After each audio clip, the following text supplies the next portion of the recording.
I don't know how to describe it other than like a demon type of sound. But it's silhouetted, hulking, every bit of 5.5 feet wide, 13 to 14 foot tall, pitch black. The one thing that ran through my mind when I had this encounter was I don't have a big enough gun. Your host, two-time witness and field researcher for more than 40 years, William Jevning. Welcome to Creek Devil. Hello everyone, welcome to another edition of Creek Devil. We have a special guest today, and our good friend the judge is joining us. So Tom, I'm going to have you introduce Alan and kick things off. Yeah, absolutely.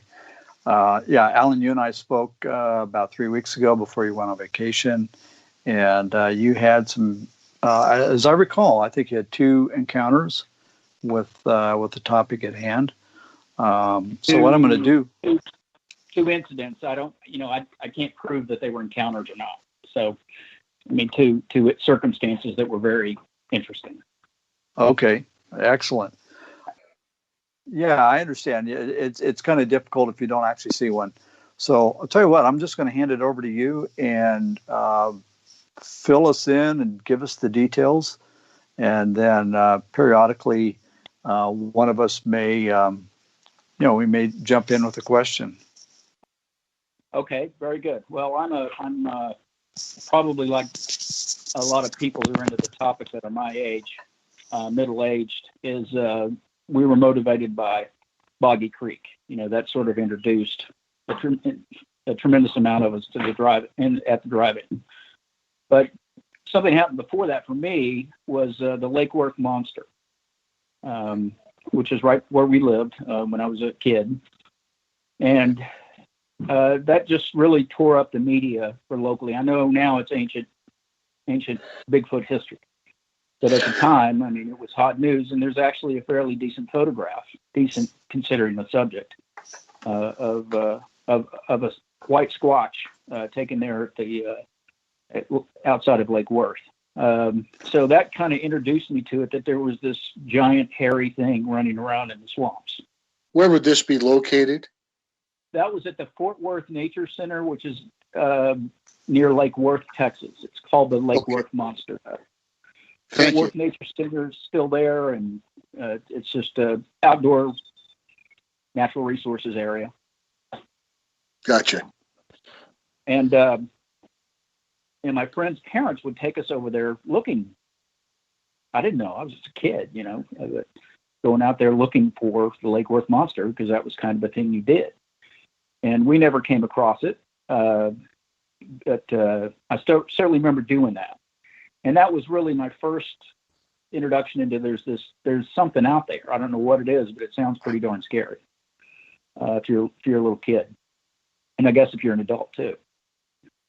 And then you've got Boggy Creek and all those movies that hit, all the docudramas of the 70s, the ones with Peter Graves and all those kinds of things. And I remember seeing Patty on one of them.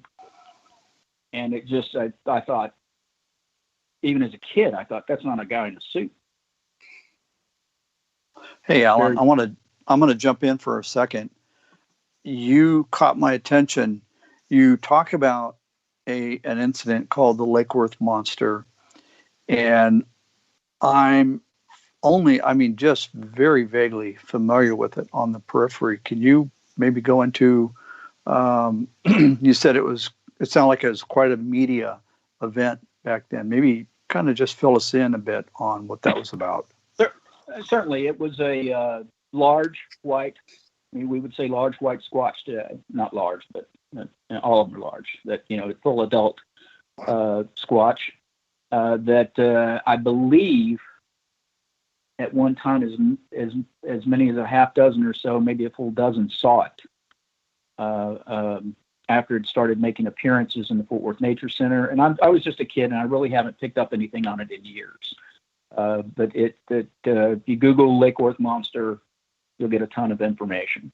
And it was just be sighted. And at one point, apparently when there was a crowd of people out there and all saw it at the same time, he threw a tire not the rubber portion of the tire, but the tire inside, just flung it like a Frisbee at them, at the crowd. And didn't hit anybody or anything like that, but it was, rock throwing something. And then there's actually, like I said, a decent photograph, given the subject and given the era of the Lake Worth monster, so-called. And it got transferred into Goat Man and Frog Man and all kinds of, everybody started strap hanging their special needs monsters onto this poor creature. And so it's ended up in a lot of different discourses, but it's about a very, very large bipedal hairy something. Okay. Yeah, that's I'm looking at a picture of it right now. And I'm fascinated because, it says the Lake Worth monster. I'll have to find the URL for it. Maybe I can post it on our webpage. But, I picked up a tire and threw it like a Frisbee. From sort of the left rear of the animal. That's what it looks like, yeah. Yeah, that's the famous picture. Okay. Well, that's interesting. What I really like about that is the fact that the media had a real different approach and treatment of the subject back then. That they treated it with as a serious topic as opposed to silly tabloid stuff like they do now. Oh yeah, where you get the eye roll and the kind of silly face they make right before they announce the story and all that. Right. Yeah, and I've actually seen some news media I think it was in Colorado, where somebody had, for all intents and purposes, I thought a very credible sighting. And yeah, you're right. You get the eye roll, and they're not going to, I don't know how to really phrase it. They're just not going to really hang their hat on that. They're going to distance themselves, keep it at arm's length. Certainly, they're certainly not going to investigate it further. So, they're not going to take it on as a serious. Hey, these people saw something. Let me go out here and see what they might have seen, rather than make my little faces at the camera. Yeah. So anyway, I didn't mean to interrupt you. I just found that very interesting. It is. We went out there looking for it from time to time and things like that. I have no contact with the animal whatsoever. It's just that's an early memory. I mean, that's right there with moon landing for me. And I think at about the same time, 68, 69, somewhere in there, 70 maybe. I don't. So like I remember the moon landing, I also remember this. And I think there would occasionally be a sighting from time to time pop back up over there, but I don't know.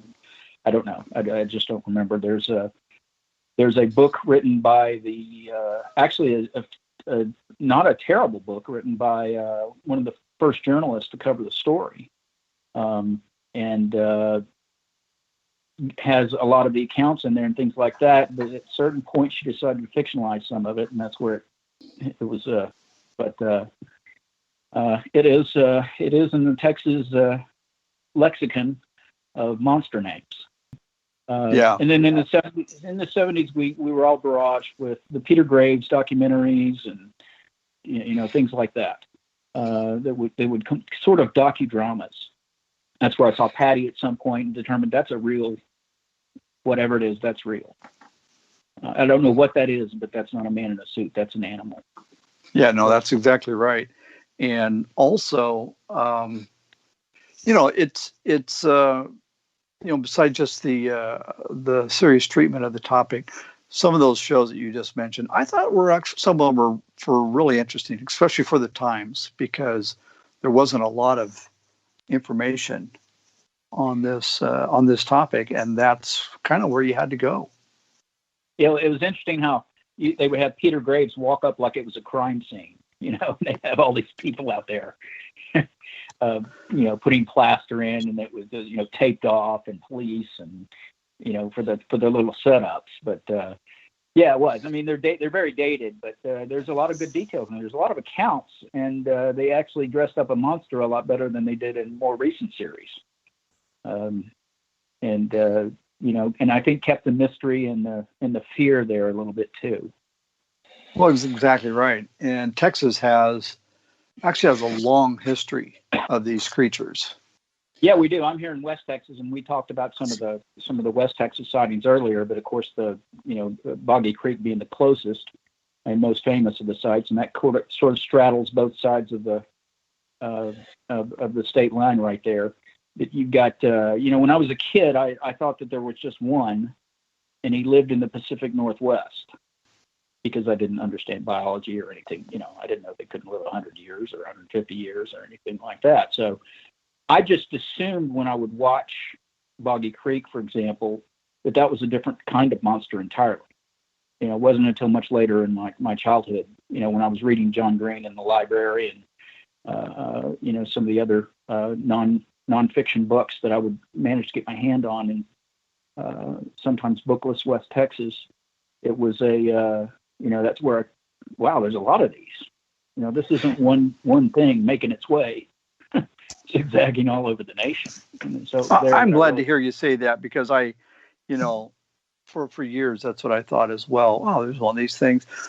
I guess the North America has its own single, abominable snowman. Well, it's abominable snowmen, and there's a lot of them. Yeah, we get a lot of reports out of Texas. I think the Big Thicket is one of them. Oh yeah. So continue on. You tell us a little bit about the we'll call them experiences that you had. I think one of them you were hunting or camping. And I don't want to make any claims as to what they were. They were certainly interesting, and one of them at least very frightful. But you said the Big Thicket, and it's important for people not in Texas to realize the Big Thicket is a geographic region of Texas. Now, there's a national forest called the Big Thicket. Well, that's actually just a small part of the Big Thicket. The Big Thicket is really all of Northeast Texas. That whole, from Huntsville, I know that doesn't mean anything, but north of Houston up. Okay. That's a geographic, it's like the Rio Grande Valley. We call it the Valley. East Texas is the Big Thicket. That's just the name for that whole region. I live out in the Llano Estacado, the Staked Plains. So that's just a regional name. If people come from out of Texas and they're looking at that one forest, and they're thinking it's right in here. Well, it certainly could be, but it's actually a much larger geographic area as a Texan. All that stuff gets pushed to the side as you grow older sometimes, and not having a childhood experience like Will did make you a believer right away. Things, boys, cars, girls, sports, all that stuff, just sort of comes into play, and you're hanging out with your friends and you're talking about girls and you're wanting a new car. Those kind of things are just the way it is. And so kind of got off that, and I really, in high school, got very rural. I was hunting constantly. If I wasn't hunting, I was camping. If I wasn't camping, I was probably reading a book or something like that. So just an enormous amount of activity within the forest line. And that's probably what led me to go into a military career, because I like that. I like being out in the woods, and I like all of that went with it. We were in high school, me and still my best friend today, and he's retired Marine Corps. I went one way, he went another, and we're out on his property, quite a ways away from where we both lived. And it wasn't a deer lease; it was just a cattle lease. And we would go. It was on the Brazos, I'll say that. And on this place on the Brazos, we would go, and we kind of had one spot we'd always go back to. And we probably did it three times every 6 months, maybe 4, depending on the weather and things like that. It was mostly a fair weather exercise. So we would go out there and, just do the camping thing, take our weapons and just do that sort of stuff. Just same thing I did in the military, run around in the woods, with guns. So that attracted me at an early age. Anyway, we're at this one particular place, and it's a dog leg of the Brazos. And the Brazos is very low at this point, and you can just basically walk across it in several places. It's just standing water. It hadn't rained in a while, so we're not in any danger of flood, but we're in a dog-led section. And I hadn't thought about probably Bigfoot, nothing in years, nothing. It had, I could probably speak intelligently on it, but I wasn't into it. And it would have been very hard at that time to be into something like that because there's no computer. There's only a few books, and you tend to think you're the only person that's interested in this sort of thing, especially when you're isolated by geography. But it was, I don't know, probably midnight, getting close to midnight, and started hearing, I'm going to call them knocks, but then let me explain what I heard. What we would describe today as knocks. And it's in a pattern of threes. Bump, bump, bump, bump, bump, bump. But it's metallic. I'm thinking for the first hour that's going on, I'm thinking it's just a pump jack behind us someplace. And those are those grasshopper-looking oil field things that pump the gas out of the ground, pump the oil out of the ground. They're all over the place here. I don't know how common they are where y'all are, but just called a pump jack. Just looks like a grasshopper standing there drinking drinking in the oil, up and down, up and down, up and down all the time. And I'm thinking it's a pump jack. Just we're hearing that kind of off in the ways, but it's fairly close. It's probably once you got up above the bluff, above the flood line of the Brazos right there, I'd say it's probably 20 meters, maybe a little more. Hard to say because it's working its way through us through a ton of mesquite. Tom, as we discussed, mesquite is a weed. It's not a tree. It is a pestilence here. And though it does cook good, it does. I'll give it that. It does. It cooks excellent, but it's just like walls of undergrowth. It's like a new growth forest where you've just got that complete wall of undergrowth. Well, that stays here all year round from mesquites, unless there's a fire or something like that. But they're everywhere. You have to clear your property. I don't have a huge place, and it's a problem here. They just come right back up all the time. Anyway, so Colonel, were these knocks being answered by perhaps another creature? Were you hearing these on either side of you, or was it coming from just one location? Coming from one location, which would be behind us, up above the flood line, and probably back through the mesquite, maybe 20 meters or so. And it was so it would, and I'm saying or so because it's difficult to get that exact distance with all the mesquite and undergrowth that's in our way. But no, I never heard anything anyway. I just heard the one bump, bump, bump. And like I said, for the first little while, I just think it's a pump jack, and then I say something about that pump jack sure annoying or something like that. And my friend says, "There's no pump jacks out here." And in hindsight, I've started thinking, and this conversation between he and I was years ago when we were catching up on it, and he was refreshing me, and I was talking to him about it and everything. What's not there is any pump jacks anywhere near this. There were no pump jacks anywhere near us on that entire lease. What there are in every Texas field are corner posts. They're everywhere. You can't step over a tree in Texas without running into an old barbed wire fence and a corner post someplace. They're just because people take down the barbed wire, they just let the barbed wire fall down, rot away with the wood, or the wood rots away, wire falls down, and the fence corners stay up, and they're metallic, they're metal, they're iron. So it occurred to me that whatever's rapping on this, knocking, is doing it on an iron corner post. That's the metallic noise I'm hearing. And again, I'm not seeing what's making this noise. I'm only hearing it. But there is no humanity out there anywhere around us. It would be very odd for someone to do that anyway. and there's no oil field equipment anywhere around us that would make that noise. But there are corner posts everywhere. I mean, old property lines and everything else. They're just all over the place.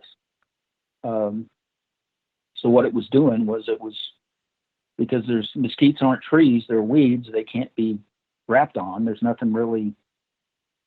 I mean, it's just like a big bush, basically. There are you're going to have scrub oak and some live oaks around water, but there was nothing that big, nothing big enough to make any kind of sound like that. What did it sound like? Did it sound like it was being struck by another metal object, another metal headstone? No, just hearing one metal to it. I'm not hearing a double clang or anything like that. Okay. So if you had an axe handle and you were out beating on a corner post. Gotcha. Rather, as opposed to if you had a hammer and were beating on a corner post, because you'd have that ring. Sure. And all I'm hearing is the iron sound, the metallic sound of it, and just once, not twice, where the hammer or anything else would be hitting it. So it's anyway. So there's that, and we're, and I remember we talked about that for a little while, and then we're teenage boys, so something else comes up, that you just jump onto when you're teenage boys. And downstream from us, and it's downstream, it's like I said, the Brazos was pretty dry at this time of year, very dry. Not long after that, I hear barking. I start hearing barking. Now, it's not uncommon in rural areas for dogs to pack up at night. Country dogs that run loose, form their own little army and run around at night chasing rabbits and everything else. The thing is, those all sound different. I mean, if you've got, let's say, 10, 15 dogs, rural dogs, you're going to get 10 or 15 different voices. I mean, one of them's going to be a German Shepherd, one of them's going to be a mutt, one of them's going to be, and they're not going to sound exactly the same. And what I was hearing was a uniform bark. And I'm using bark because I don't know what else to say. But there was a lot of it. And so I picked up my HK91, put a round in the chamber, and started walking that way. And my friend just stayed there at the camp, and I was just going to go check it out because I didn't know. And I know it wasn't coyotes, and certainly wasn't foxes. Because all those are extremely easy to tell. But a lot of things were barking down the river from us. And it's probably 100 meters, 150 meters down. And it's right in front of me, on the left side of me, as I'm walking downstream. So it's on my left, off my left shoulder, in all that scrub is where all this barking is going on. And it's right there, but I can't see anything. I mean, it is right on the lip of the flood line there. And the river dog legs again here. And I don't want to send everybody through all these dog legs, but the river dog legs again at this point. And I can't catch up with them. They, again, very uniform noises, a lot of them. But they keep moving ahead of me, just a bit. I move forward, and they'd move forward. And I heard nothing breaking, not the traditional, sounded like a tractor trailer pulling through the brush kind of noises. Nothing, heard nothing. Just a lot of barking. And the only thing I heard something one time, just looking through videos, trying to find a match for it, trying to find a reason why it wasn't a Sasquatch or anything like that. And I came across chimps, and they were barking. I'm using the word bark. I don't know what word to call it. But I'd move a few meters forward, and so would it. So would this group of barkers. Did it sound like it was multiple, let's call it voices, or just one creature repeating itself? No, it was several different animals. Okay. And it was staccato and clipped. It wasn't the bark of a dog, which, you know, that kind of, it wasn't. You know, it was almost like they're saying bark, bark. Very clipped. And right in front of me. I couldn't catch up with them. They were not in front of me, but up to my left and in front of me, up on the bank, in the thicket, in the mesquite. Hey, Colonel, was it moving as did it feel like it was drawing you away or drawing you into it? It was certainly moving ahead of me. What motives it had, I cannot say, but it was certainly kept at a pace where it was staying just ahead of me, just forward of my left shoulder. Yeah, that's not dogs. That's definitely not dogs. So, you know, I again tried to find some, but the one video I saw that had chimps barking or apes bark or monkeys bark, I don't know, something like that. But, and again, I hesitate to use that word because that brings up dogs, but it wasn't dogs. It wasn't coyotes. It wasn't foxes. Let me rule out all canids. You know, Alan, I was jump in real quick. I was just going to mention the same thing. I was doing some reading about gorillas the other day, and them, along with some other higher primates, do make a barking sound, or what we would call a barking sound.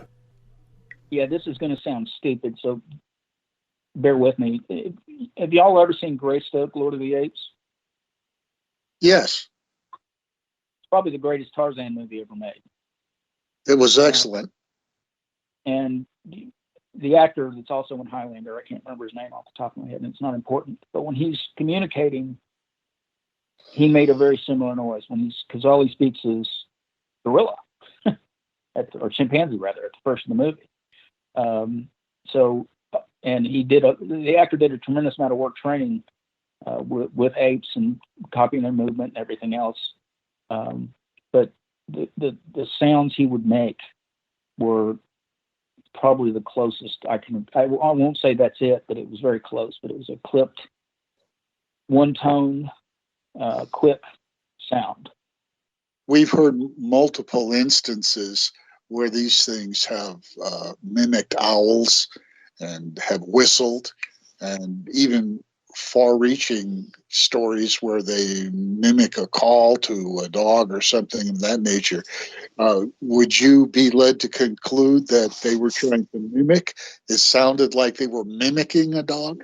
I don't mean to put words in your mouth, but is that the feeling you get now? I can't say. That's a good point. I've never really thought about it like that. I've always thought that they were better ventriloquists than that. You know, that they could make a dog sound that sounded more like a dog than what these were doing, because these were making no attempt. This is almost communicative in nature. I see. So if I certainly didn't hear any whistles.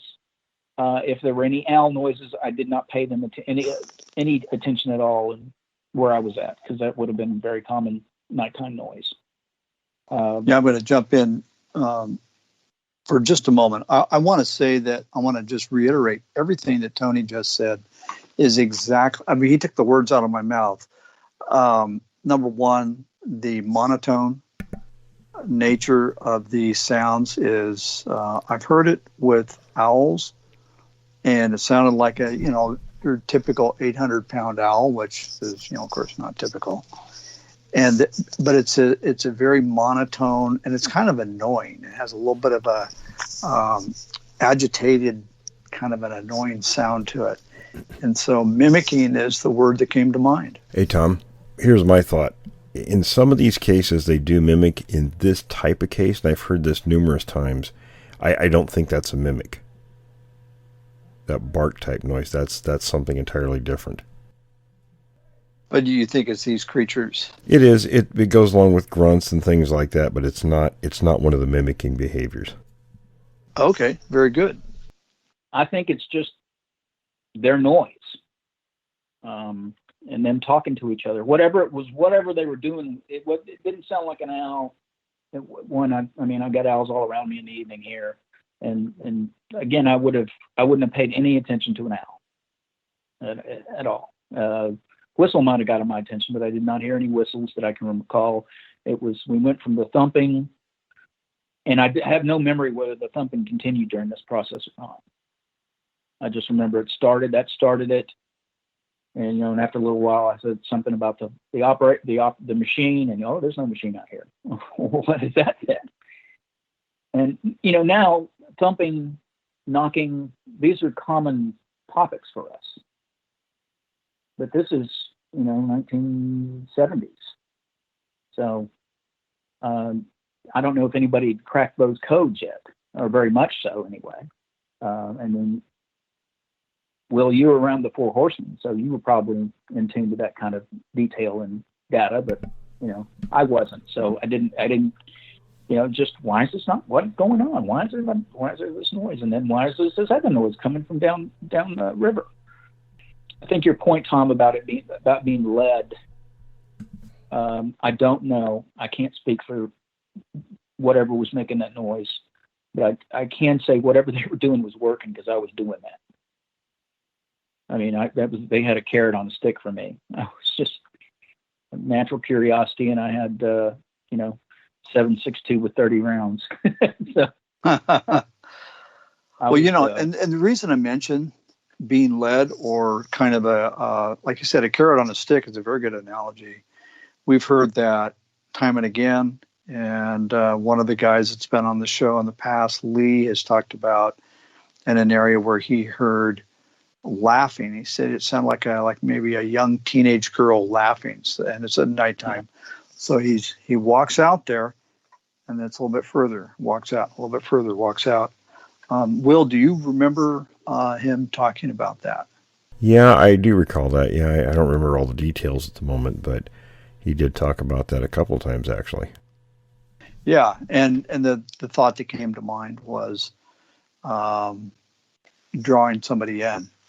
It's leading them in. Well, I remember the baby cry being used. During the Plains Indian Wars, there was a process where a baby would be taken from a house and seriously injured in a tree line. Of course, the mother is going to hear that and everything's going to stop to go out and retrieve the child. That wasn't super common, but it did happen. And so I would suggest this is, a similar tactic, done in a more primitive way. But I don't know. It was just, but anyway, at some point, I just said, I'm too far away. I'm too far away from my buddy. This is not right. It just started, alarm bells, whistles, whatever you want to call it. I had a road to Damascus moment. Said, this is not where you need to be right now. And so I backed all the way back around the dog legs, came back up the river, and what I'd heard, we kind of discussed it. And then for the first time and the only time in my life, we went back to the house. Never done that before. I haven't done it in rain. I haven't done it in, you probably talked me into it if it started snowing, but no, I just couldn't have ever imagined, unless somebody got desperately hurt, ever going back to the house. That was just. Why did you guys? What was the reason for the decision? Was it just a sense of unease, something not right? Well, something was behind us making those noises, or had been, and something was downstream or downriver making other noises. Now, I'm not sure. I can't remember at the time if I put them together, but it was getting weird for me. Yeah. And we both had. I had a Colt 1911 on. I mean, we were ready for the Alamo to happen, but they were on two sides of us. Whatever they is. When you got separated and this thing was baiting you, if that's what it was, how far do you think you got away separated from your friend? Well, I lost vision on him at probably 100 meters or so, because the river hooked at that point and went into another dog leg. So I probably went down another 150 meters, so maybe 250, 300 meters total away from him. But the entire time I'm walking, going, what the heck is this noise? What is going on over here? Because it's loud. It's a cacophony right there in the tree line right above me, or in the brush line right above me. And I can't get to it. And it's driving me nuts. And it's at that point something went off. I don't know if it's, the sense or something wasn't right. When they're bluff charging, they seem to make a lot of noise and sounds. And they throw rocks at you and they do things like that as a bluff to get you to move. That's maybe we're stepping up on their version of violence to a certain extent. But none of that was going on. This was just these barking noises, a lot of them, and I couldn't get close to them. Not close enough to inspect, which is what I kept trying to do. Every time I'd take it, move, that little crowd of whatever it was would move as well. Anyway, went back. Yeah, no, that's interesting, because there is that's not a tactic or strategy of any known North American animal. It just doesn't happen, right? I mean, you would probably agree with that. Certainly none in West Texas. I can't say familiarity with all North American mammals. Okay. That's nothing I know of in West Texas that's going to behave like that. Either way, what kind of animal? I mean, one animal's going to have hands that's going to go up there and rail on a corner post. Exactly. Right. Something to, we don't have any bears or this far out. I mean, there's bears in Texas, but not here. Not in this region. And so but I wasn't going that way. I wasn't thinking, well, this is a mysterious moment in my life. This is a mystery animal here. I wasn't thinking that at all. I just started going, it's time to leave. I mean, just time to leave. So backed up all the way back, making sure I, had my weapon oriented in that vicinity, and kept backing up, made it to Russell, and we talked about it, and time to move out. Maybe foreboding was a better word. Okay. All right. Sure. Or feeling threatened. I mean, I generally remember feeling apprehension and I don't want to use the word fear because I don't think we were there yet, but and I'm not saying I haven't been there, but just time to move out. So we gathered up, and we didn't have anything. We camped open air and just a couple of ground cloths and kicked out the fire. And right before we went up into up onto the top of the riverbank, which was probably a good 9-10 feet above us, I took my AHK and I just did a reconnaissance by fire into the mesquite. Okay, I think I've heard Will. I may have heard Will mention that tactic in the past. I've heard it somewhere before. Will was a cavalry trooper. He knows what a recon by fire is. I was just going to say a little recon by fire. Yep. You can solve a lot of problems with a reconnaissance by fire. That's right. If you're not sure, just take a pot shot in it. So I just opened up with the HK91 and everything we had just to clear a route for us through the mesquite. Because I didn't know I couldn't see. You just couldn't. It's so thick in those areas, you cannot see what's in it. You don't know that Jack the Ripper's standing there or anything. You just don't know. And so we got out, got in the truck, and drove to the farmhouse about 20 miles, and that's it. That's the first one. What did you get any response from firing into the brush? None that I recall. Did it shut them up? I don't remember. Okay. I don't remember. I wish I could. I at a certain point, it started. We focused on the situation, which was to get out of here, and I wasn't listening to anything. I just. As you backed up, did they then start following you? They did not follow me past the second dogleg. They did. They stopped where they had started when I first heard it. I had it on. I could show you on a map. But they when I first heard them and said, "I wonder what that noise is," and walked down the river to begin with, that's about as far as they got to us. So they were, a good 150 meters away or so. They never, whatever they is, it never closed on us. But again, when we started evacuating, it was evacuated. I wasn't paying attention to anything other than that, than the topic at hand. And so.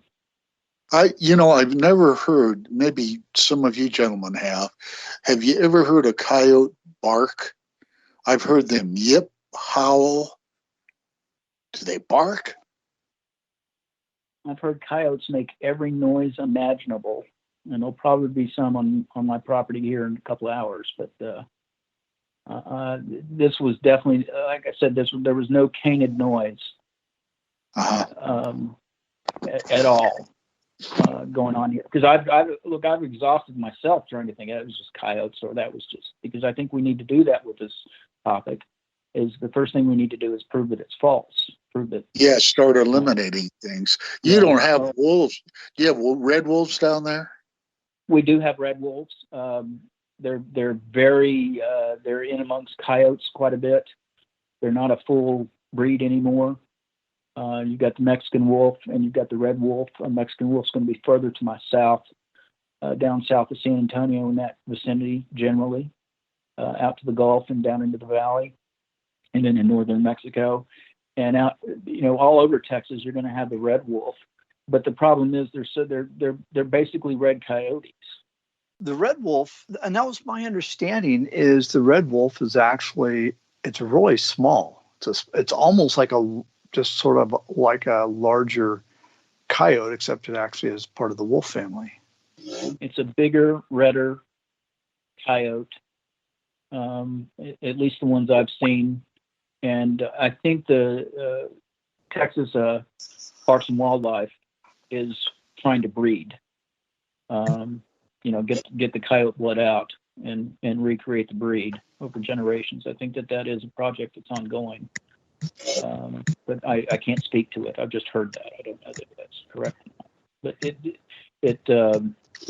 the only time I saw one was in a zoo in Victoria, Texas, which used to have a fantastic zoo called All Native Animals of Texas, and that's the only time I've ever seen one on the hoof. And okay, you'd have had to pay me to tell me it wasn't coyote. I mean, red-tinted coyote to me. So no, Judge, I don't think it was I don't know. I'm sure someone could Google that up and listen to what a red wolf sounds like. But again, this had no canid sound to it. Gotcha. But I'm also hesitant I'm hesitant to use the word bark because it wasn't that noise. It wasn't the barking. I just don't know what else to call it. It was just loud, and there were several. I've heard these creatures make, for the lack of a better word, it was a scream bark. I talked about this with one of our past guests. I just talked to him on the phone the other day, a guy named Dalton. He lives here in Oregon, and he said he said it's one of the most common noises besides the whistle. It was this like a 2-second. I don't think it's what you heard, but they make a kind of a that's pretty good.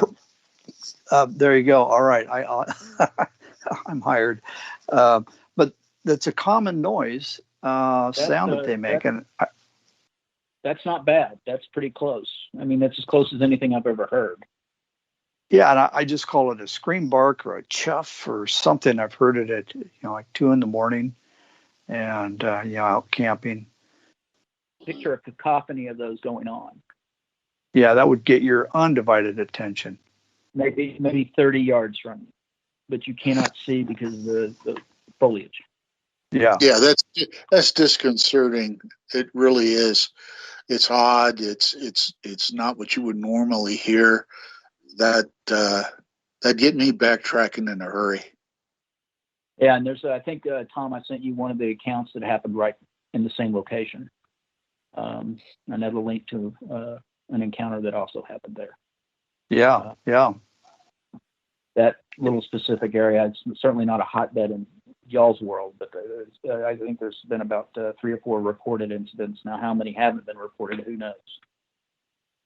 Yeah, no, Texas is, to me, it's an interesting area, especially when it deals with this creature, because there's a lot of them there, and they will correct me if I'm wrong, but I think they, for lack of a better word, they're aggressive. They have attitudes. Yeah, short tempers. All the accounts I'm familiar with out here in West Texas, and there aren't thousands of them, there's not ideal habitat. There's limited water and limited cover and vegetation, but they can have all the cattle they can eat. That's for sure. I just don't.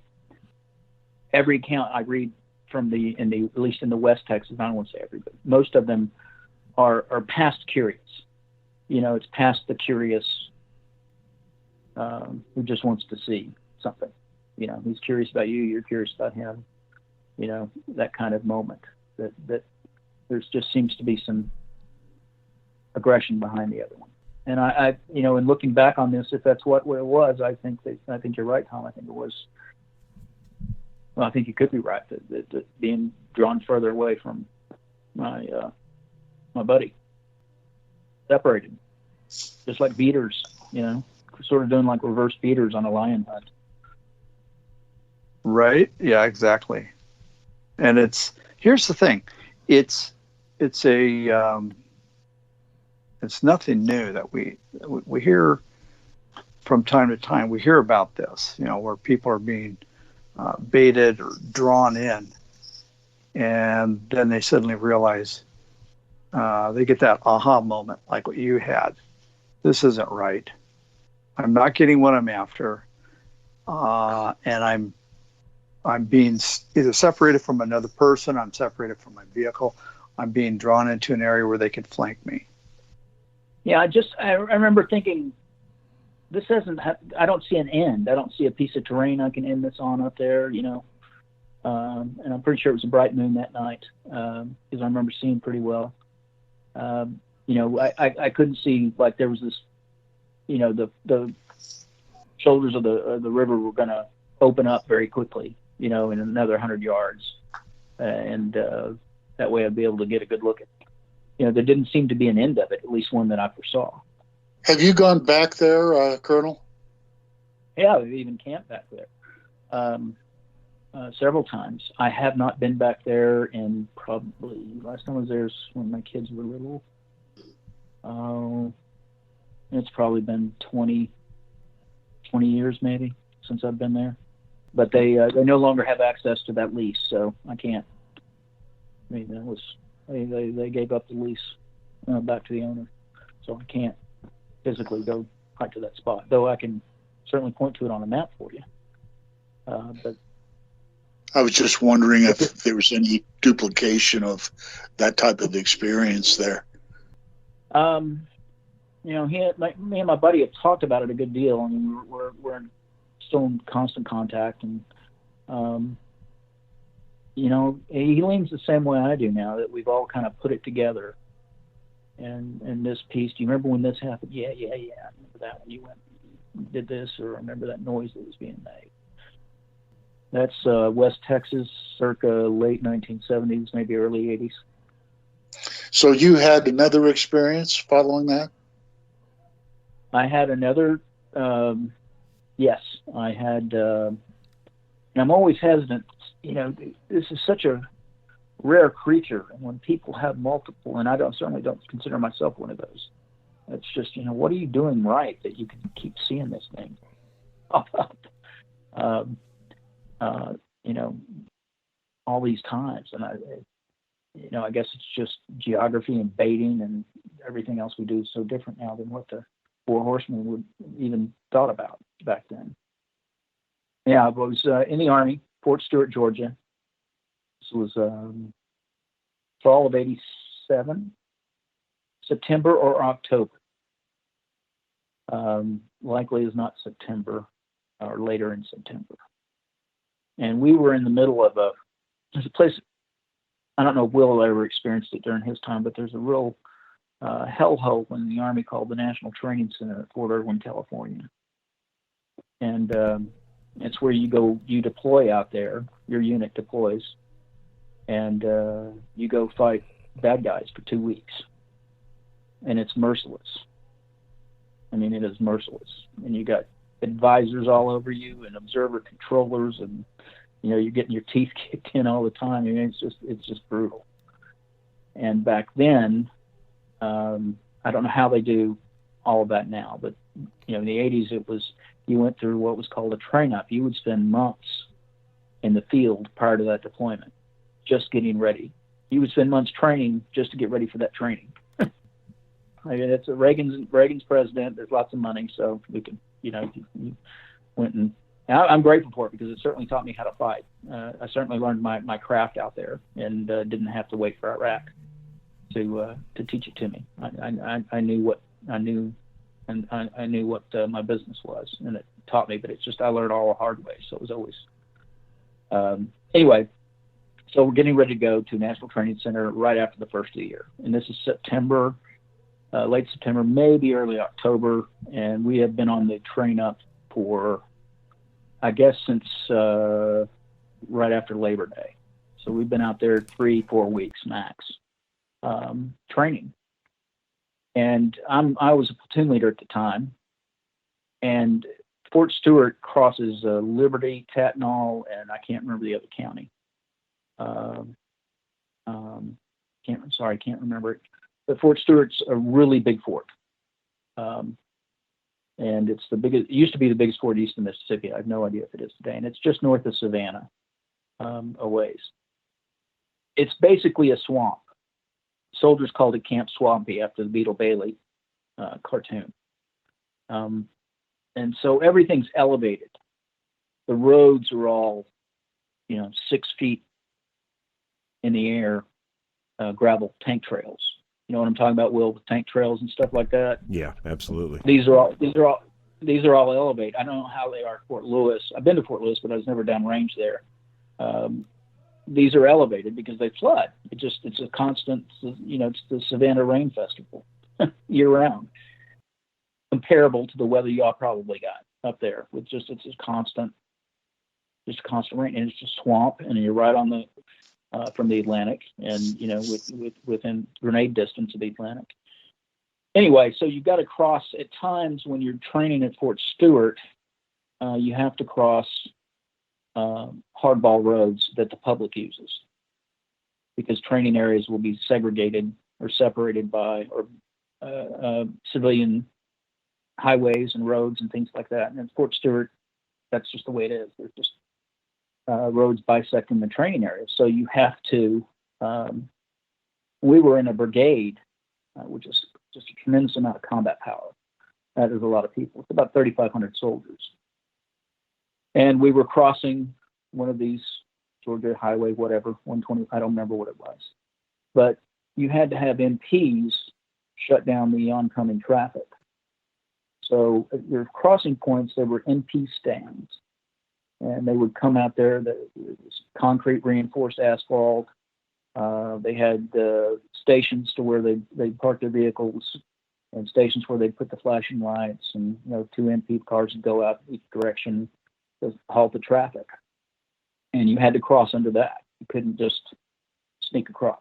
Well, you're tempting fate if you did. Anyway, we're crossing one night, and it's taken hours to cross, going to the next objective or whatever we're doing. We're not tactical necessarily. I don't remember us being tactical, but I think it's more of an administrative move. But my platoon pulls up to the crossing point. I'm right where I'm supposed to be. I'm on time and everything else, but the brigade is taking too long, so the MPs are shutting down the crossing point right in front of me. I said, guys, I can get across this road in a minute. All 4 vehicles done. Sorry. Yeah, time's now. So it's crossing point shut down. So I get on the phone to my commander and tell him what the situation is. I'm trapped on the other side of this hardball away from y'all. And he said, well, go ahead and pull security and blah, blah, blah, and radio watch, et cetera, et cetera, et cetera. and I Roger outed, and then I went on and did just the opposite. I didn't do that. I formed us into a herringbone, which is like a circle of the vehicles. Everybody's tactical, so in case just somebody's happened to sneak up and drive on it. And we were smoked. We've been downrange for weeks now, and we were smoked. Physically, mentally, there was no rest. I mean, you weren't getting any sleep. It was just one thing after another. And so I made the decision, since I was separated from the entire brigade and knew no one would be coming back this distance, and the road crossing was closed, I made a decision to, in the Army, what we call going admin, which is where my strat platoon of killers, as soon as I told them that, they turned into Donald Pleasant's platoon and Kelly's Heroes right away. I mean, it became turret lizards. So I don't think admin was out of my mouth before they were all. I mean, you know, there's underwear flying from the antennas. It just goes crazy right away. And sounds like a normal cav unit. yeah. I've seen units that look like that when they are, you know, when they're not on that, plenty of times. But anyway, and guys are sleeping. It's hot, it's humid. Guys are sleeping on top of their vehicles. I mean, the ramps are down, hatches are open. You know, got a radio watch going. You know, K-pots and LBE are thrown into the vehicles, and you know, you're not walking around with anything. You just your BDUs and just enjoying the moment. The Army does teach you to enjoy moments, and you're just there's no one here. You know, no one's going to bother me. I'm not going to get told to go attack something at 2:00 in the morning because I can't get across the road for admin, et cetera, et cetera, et cetera. So, you know, I'm going to take this time to crash a little bit.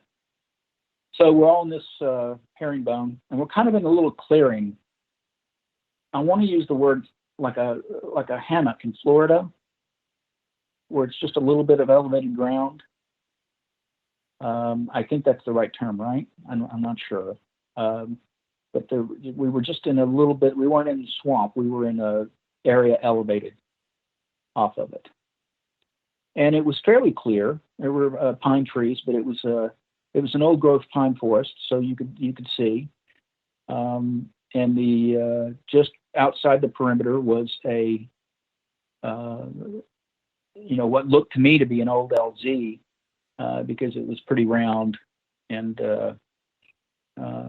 kind of open for a bird to come in. And we're sitting there, and gosh, it's not super late. And I'm sitting underneath a tree with my platoon sergeant, and our backs are to the platoon, and we're just kind of staring out into the nothing, and we're just talking, just having a conversation. Typical soldier stuff. Probably lots of F-bombs and everything else being used. And from this open area is probably 100 meters by 100 meters, circular. Not perfectly, it was overgrown in quite a bit, but meaning there wasn't a lot of pine trees and stuff in the way. This was kind of a little bit of a clearing. I guess in other parts of the world you'd say a meadow maybe. But we're just talking, nothing. I mean, admin, I can hear the radio, and we hear the radio squelching. All that's taken care of. We really got nothing to do. So we're just kind of enjoying that. But it's very quiet overall. All you can really hear is the radio squawking, because the soldiers went to sleep right away, which is what they do best. In case you didn't know, they'll go to sleep anytime, anywhere, any place. But right in front of us, I don't know, 50, 75 meters, what I heard was a woman being murdered. That's the sound I heard. Enough that it brought both of us immediately to our feet. And nothing. There's nothing in front of us except forest. And I start walking towards the screen because I'm thinking there's a woman being, there's some woman, being attacked over here. My platoon sergeant says, in platoon sergeant language, asks me to come back. He didn't say it like that, but you have to just know how platoon sergeants like to talk. But So I came back. I don't know what I was going to do, beat him to death with my empty empty M911 or not. But what's interesting, at the same time that's going on, is as I'm walking towards it, things aren't telling me to come back, so I turn around and I come back. But my entire platoon look like prairie dogs. They're all wide awake. And they're all sticking their heads out of turrets, out of everything. So you got all these heads that have popped up from this noise. And everybody's just wide awake, all at once. And soldiers always know what to do, because they immediately started up their vehicles and closed the ramps, closed all the hatches, and went back to sleep because nothing was going to get through an armored vehicle. So it was just always interesting to me that they did that immediately. It was like they'd been trained in a battle drill. How quickly they responded to that scream. They didn't want anything to do with it, and they just locked themselves up in their vehicles. So it was pretty interesting. But over the years, I went back and forth on it, back and forth. What was that thing? And for a while, I convinced myself it was Florida panther, but I think the first sighting of a Florida panther in Germany was in the 2000s. That's the only panther in the region, and it's an extremely rare animal. I think your chances of seeing a skunk ape are far higher than your chances of seeing, a Florida panther. It's just very rare. And a Florida panther is not the same size as our cougars out here. It's a much smaller cat. At least it appears to be in the picture. And this was loud. We call it the Puyallup. I'm sorry if I'm massacring that. Call it the Puyallup scream. And really, that's either one or two animals screaming at each other. And it's several series of screams. Just breaking it down and listening to it, there's scream, pause, scream, pause, scream, pause. That's the way I hear it anyway. I've never been in a sound studio, seen it broken down. But am I right, Will? Is that the way it? Yeah, right.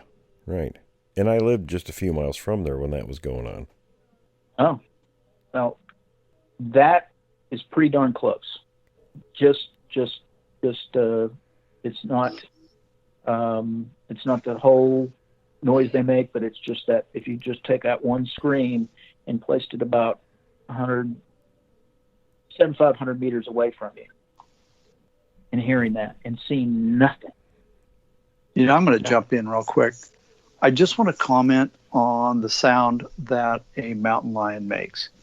Basically, and the reason for this in my mind is because the mountain lion is just a huge overgrown house cat. Okay. Yeah. Mean house cat.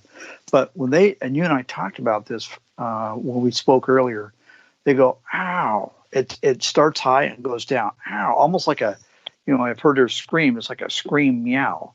And you can tell if you've heard it once, you know exactly what it is. It's not a pleasant noise. I mean, it's a shocking noise, but it's not what I heard. And that's what I wanted to point out. Yeah, I think what we've got is you read a lot of 19th century accounts about panther screaming. I think they're bumping into these things. It's what I think they're doing, because the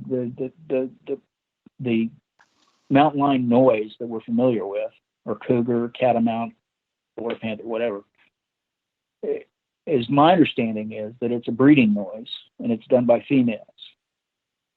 And the female cat, the mountain lion, can come into breeding at any time she wants to. The general breeding of the Florida panther, anyway, is November through, I think, March, something like that. Not to say that they can't breed in August if they choose to, but it's a breeding call. It's not anything other than that. Meaning, if a Florida panther was creeping around out there, saw us, she wouldn't make that noise in surprise. She didn't think you guys were attractive enough for. Yeah. Okay. I had a couple of guys who was probably anyway. So it was. I mean, it was a woman screaming, and it was. It wasn't a 5-minute long one or anything like that. It was very loud. It was right in front of us. And it was over. I mean, it was over as soon as, you stand up. What the? I mean, it just, just like you're walking down a street in some city, you heard that, you would know that that's a woman under duress. And that's what I thought, except I was out in the middle of the swamp. And I really never, after that, the next day, and then just got caught up in being soldier stuff and everything. And then when I was back in Texas, and I was driving between Houston and San Antonio, and just outside of San Antonio on I-10, there's a creek that crosses the interstate, or the interstate crosses. The creek is called Woman Hollering Creek. Wait, where is this? This is in Texas? Yeah, it's no. I was in Georgia. This happened to me, but when I was back, Yeah, home but in the Texas, Woman Hollering Creek, is that in Georgia or Texas? that is in Texas. That is years later. I noticed that driving between Houston and San Antonio one time. I noticed that, and I thought, well, I wonder what that is, because I heard a woman hollering out in the middle of no place one night, and it's anyway. It's just outside of San Antonio. You can't miss it. I'm sure it's on. Anybody can Google that up. I was I've been to Fort Lewis a few times, but there's a tremendous amount of accounts out there. And it's a huge area, the training areas. Oh, you just soldier. The military accounts I have a place in my heart for. Oh yeah, yeah. And but there seems to be something around reservations. Definitely. I've got a friend that's a retired first sergeant. He was at Fort Polk. I can't remember what year he said, but he was heading with his Humvee to one of the training areas that they were doing they were doing some kind of an FTX out there, and he thought he had to stop and take a leak. He said, so I stopped in the middle of the tank trail, and 50 feet away, one of these things screamed at him. Well, you're right there. I mean, gosh, there's so many coming off of. Missouri and Arkansas are very hot. Absolutely. I mean, that's a tremendous amount of, the Deep South gets a lot of attention, but the Mid and Upper South, has certainly got their accounts. Certainly does. Let me ask you something. As a higher ranking officer, when you were stationed in places like that, did you ever hear stories? No, I would, I didn't start asking. I was very aggressive with my career, you were either, back in the day, you were either deployed, you were going to deploy, or you were coming back from the deployment. Yeah, I hear you there. And then 9/11 happened.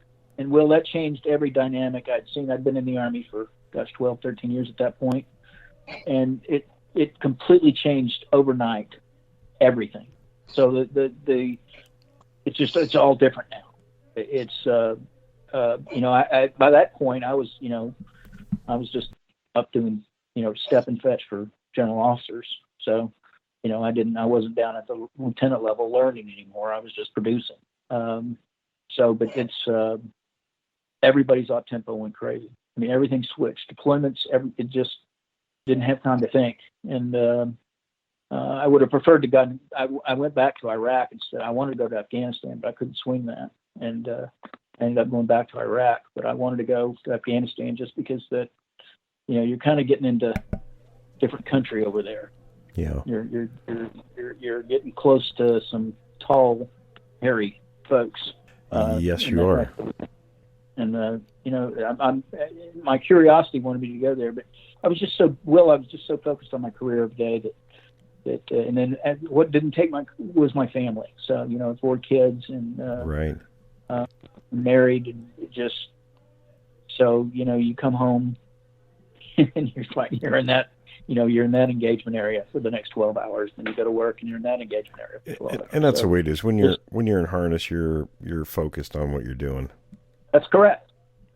You got your iron sights are at about 50 meters. Exactly. And you're going to hit anything that comes into your engagement area. But other than that, if it comes into your buddy's engagement area, well, sucks for you. Anyway, I think that there's something more that needs to be done on soldiers, on airmen. I mean, all of these, there's so many accounts that are out there, and they're kind of disjointed and all over the place that always just appeals to me more than anything else. I understand the guy in the trailer park that sees one because I'm from that world. But the 19-year-old and a deuce and a half, which we don't have anymore, by the way. That's vehicles broke down on a tank trail someplace, and then one of these things walks up. Right. So what do they do? No, yeah, he's got blanks. If he's got that at all, he probably doesn't have blanks. He's just got his weapon. I have two more things that, again, I'm not saying they're related. I'm not saying they're not. But these are two more things, and I don't know where to categorize them. I don't know which in the pigeonholes that are in my mind, I don't know to replace these 3x5 cards. So I'm just going to tell you. Easter weekend, Bexar County, which is around San Antonio. We were on the far outskirts of Bexar County, out where it was definitely rural. It's not anymore, but it was then. It's Easter weekend because I know we'd had an Easter egg hunt, and I'm probably 7 or 8. And me and my cousin are doing what at least young Texas boys do. We go into the wood line, It's so you go see what's in the woods. You just go hang out in the woods, and that's what you did. And we're going through the woods and find a dead fawn, and it is at most a week old, at most, if it's that. It is a tiny little thing, and it is torn completely in half. And by that I mean the rear skeleton is still attached to the foreskeleton. The front part of the deer, from the rib cage up, it looked like a baby deer on the ground. So that was very alive and there were no flies on it. There was nothing on it yet. So I knew it was fresh, even back then. And it wasn't stiff, because of course I picked it up. I was a little boy. But half of it was skeletal, no gut pile, not anything left on the back half of the skeleton. I mean, tissue and sinew and all that stuff. Just, the glossy bone matter. But the forward half of the thing was complete. And it was probably about 75 meters off back of a person's house where we found it. It wasn't, I maybe you guys know what that is. I still to this day don't. Alan, was it, so it was dismembered in half? The front portion of the deer was complete. Looked like a live little deer. The back portion, the skeletal remains were still attached, but there was no muscle, no skin, no tissue, nothing to include no gut pile. It was as if something came up and ripped the skin off the back half of the fawn and ate it from halfway down. Am I painting a good enough picture there? I don't know if I am or not. You're doing an excellent job. And what is that? It's very strange. It's the only thing I can think of, and Will, you know about this, the gal that you interviewed, the elk in Oregon, where basically her dad shot the elk. They ended up there like, I think 20 or 30 minutes max after the kill. And the elk was completely skinned. I don't want to say field dressed, but there's just nothing left. The hide was removed. The hindquarters were gone. Some of the hooves were laying there. Yes. The head was gone, yes. And he's holding, I don't know if it was her husband or her dad, was holding one of the hooves. And you could see no tools. It was broken. It had just been, it's broken. And there was one area in that, it's that kind of dusty volcanic dirt. There was like a footprint, large footprint in there with mud on it, or blood on it, rather. You could just barely kind of make it out. That's the closest I can think of. And also, my understanding is, and I'm no expert, and I'm not even close to it, these creatures tend to, and I think it's similar to chimps as well, will go after internal organs because that's where the nutrients are. But I can't explain, why you'd have half a deer that's still there and the other half where you said you just skeleton, right? skeletal. You know, there was probably a little tissue on it, but not much. I mean, it looked like it looked like you'd taken a pair of scissors, Yeah. cut it through the abdomen, and field dressed the entire hindquarters of the animal, but you left the bones on, and there was no gut pile. There was not the normal, you know, macabre results of, you know, that process. There was nothing, and the thing was still, you know, because I dragged it back to my cousin's house, because that's what I guess little boys do, and of course my cousin, who was a microbiologist, freaked out and, you know, scalded my hands, you know, getting me scrubbed out and everything else like that. But because I thought, hey, this is cool. It's half a deer. Yeah, right. You know, Sounds to me like you may have interrupted something. That's why it took the back portion, but you interrupted it before it could take the front and But it could have taken all digest of it. it. well, It's just a fawn. here's my thought. Why it was still left there, and especially being a fawn, and the bones were there. If it was an adult, if it was a Sasquatch, if it was an adult, it would have eaten the bones, and it would have carried off the remainder. It was probably a juvenile. Well, I didn't think about that. Just a thought, though. How do they train their young to hunt? Exactly. I mean, they must teach them how to do all that. I'll bring you back a fawn so you can, you know. Sure. Yeah, exactly. It starts eating, and either they left for some reason and left the carcass. I mean, who knows? You know, but if it was one of these creatures, that's my guess. It was probably a juvenile. Yeah, just like a lion cub bringing in, you know, here. Yeah, exactly. Kind of moment. But, you know, what bothered me was the no gut pile. What bothers me in hindsight, no gut pile. It wasn't stinking. There was not a fly on it. Nothing. No after effects. Nothing. And it was still very flexible. But no swelling, no puckering, no nothing. I mean, it looked like the fawn was walking along, fell over dead, and then that happened, whatever that was. But it has bothered. I don't know if it's related to any of this or not. I just wanted to put it out there, Will. So. Yeah, it's very strange. I didn't mean to cut you off a while ago, by the way. I'm sorry. No, you didn't. The question I have is, you took it to your relative who's a biologist, field biologist? Microbiologist. Did he have an opinion? No, she didn't. She, other than I was gross and do not ever touch dead bodies. You know, don't bring them back to the house. But because I drug it up, I'm like the dog bringing in the kill. Hey, look at this! Look what the mighty hunter has returned. You know, because I was fascinated because the front half looked alive. Right. It looked completely normally alive, like you found it. You know, like when a mother leaves it. A doe leaves her fawns. You know, it was, but I don't know what it was. But it's always bothered me. Of course, Bernie, Texas, and that area of the hill country certainly has its share of sightings as well.